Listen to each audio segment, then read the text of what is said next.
The fate of low-cost airlines Norwegian will be influenced strongly by two key December dates. On December 7 the airline will hear whether it can gain full protection from creditors under Irish examinership legislation for its subsidiaries Norwegian Air International and Arctic Aircraft assets. Parent company Norwegian Air Shuttle would also gain protection.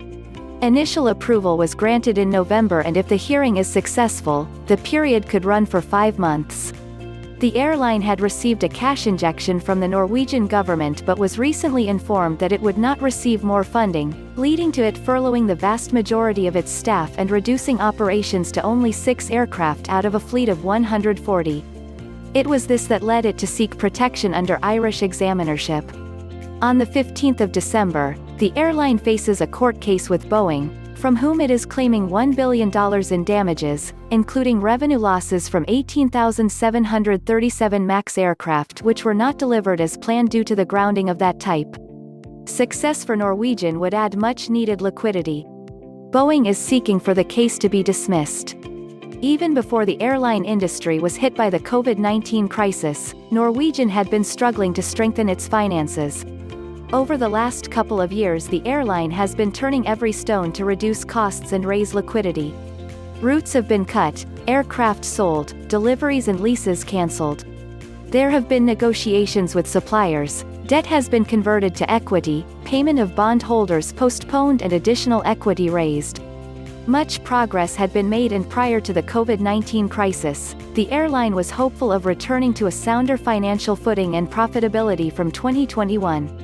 There is no disputing that Norwegian has faced misfortune from external factors over the last few years. Firstly, the airline suffered extended groundings of Boeing 787 Dreamliner aircraft due to problems with the type's Rolls Royce engines. The rollout of Norwegian's long-haul low-cost network was predicated on the efficiency and cost economics of the 787. With the need to ground a proportion of the fleet for a period extending to around 2 years, flights had to be cancelled, causing lost revenues or the renting in of less efficient aircraft at considerable expense. On top of this challenge came the worldwide grounding of the Boeing 737 MAX.